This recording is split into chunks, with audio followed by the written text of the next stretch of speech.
গ্রামের শান্ত বৈঠক মুহূর্তেই রণক্ষেত্র।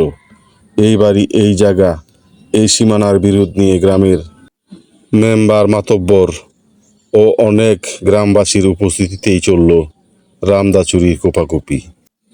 বাড়ির সীমানার বিরোধ নিয়ে আপন দুই ভাই জলিল আর কলিল কি করে এতটা হিংস্র হয়ে উঠল? কেন জলিল ও কলিল প্রতিবেশী আত্মীয়দের ধারালো অস্ত্র দিয়ে রক্তাক্ত করলো? কোথা থেকেই বা এলো এই দুর্দর্শ নিষ্ঠুর সাহসিকতার উৎস? তাই জানাতে এসেছে অসংখ্য গ্রামবাসী। আশা করি পুরো ভিডিওটা দেখবেন। কলিল এবং জলিল জি, সাথে কি নিয়ে দ্বন্দ্ব তোমার? জমি নিয়ে, কি মানে কি নিয়ে? বাড়ি নিয়ে। বাড়ি নিয়ে। তারপরে বাড়ি- কি হয়েছে? পরে মানে আমরা মেম্বারের সাথে কথা বলতেছি, তারপরে পিছন দিয়ে দাঁড়ানো ছুরি দিয়া আঘাত করছিল। বাদে আমার বাইরেও খুব আইছে। এটা কি দরবারে দরবারে জি, এরকম দরবারে, ঘটনা করছে? দরবারে দরবারে জি। দরবারে উপস্থিত কারা কারা ছিল? আলী নম্বর আসছিল, আমিরুল কাকু আসছিল, বাদে আরো আসছিল এলাকার মানুষ। গণমান্যরা ছিল। হ্যাঁ, এই দরবারের মধ্যে কি এক পর্যায়ে ঘটনাস্থলেই আর কলিল কি করছে? খুব আইছে কারে কারে কারে? আমার বাইরে আর আমাদের। তোমার ভাইয়ের নাম কি? নবী হোসেন। আচ্ছা, এলাকাবাসীর পক্ষ থেকে অনেক মানুষ হচ্ছে এই সুস্থ বিচারের দাবিতে। পারিবারিক বিষয় নিয়ে, একটা জমি সংক্রান্ত বিষয় নিয়ে কদিন ধরে এই তাদের ভিতর ঝগড়া চলতেছে। তো গ্রামের মুরব্বীরা, নেতৃবৃন্দরা এটা বানিয়েছে, একটা সবাই বসে এটা সমাধানের লোকে কাজ করবো।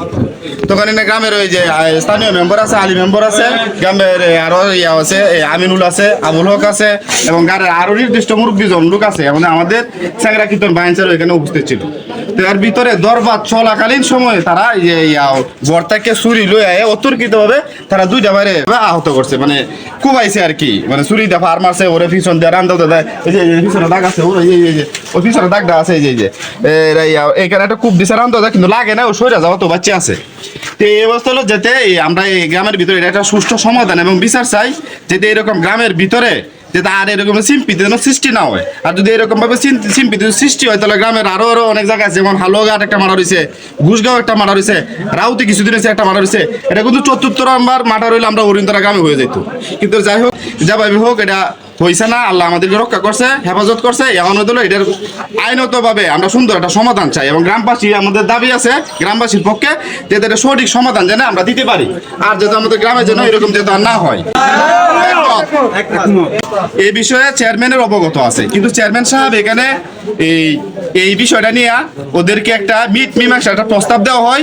1 সপ্তাহ সময় নিয়ে তারা বাড়ি থেকে হঠাৎ করে পালায়া চলে গেছে। এই দরবার তারা মানে না। এখন ফোন করে বাজে ধরেন মন্তব্য করে যে আমরা এই দরবার মানি না, এই আমার কেলা বিচার করুক, আমি কোনো আইন মানি না, কোনো জনগণ মানি না, কোনো এলাকার কেউ করে না। কিন্তু কিছু লোকের এতে তারা এইভাবে লুকায় আছে। তাহলে কি আমার কথা, চেয়ারম্যান সাহেবের ডাকে তারা আসে নাই? না, তারা আসে নাই। চেয়ারম্যান সাহেবের তারা মূল্য দেয় নাই। এই বিষয়ের উপর কি কোনো মামলা করছো তুমি? হ্যাঁ, মামলা করছি, থানায় দরখাস্ত করছি। থানায় দরখাস্ত করছি।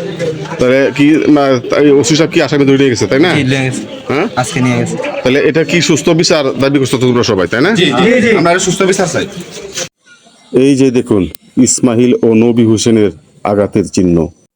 এগুলো শুধু আঘাতের চিহ্ন নয়, বরং ক্ষমতার দাপটের, মানবাধিকার লঙ্ঘনের জীবন্ত দলিল। হাসপাতাল থেকে চিকিৎসা করে ফিরে আসা রোগীদের কত চিহ্ন দেখেই বোঝা যাচ্ছে যে এই হামলা কতটা নৃশংস, কতটা পরিকল্পিত ছিল। তাই আজ পুরো গ্রামবাসী চুপ করে নেই। সবাই আজ জলিল কলিলের দৃষ্টান্তমূলক শাস্তি দাবি করছে।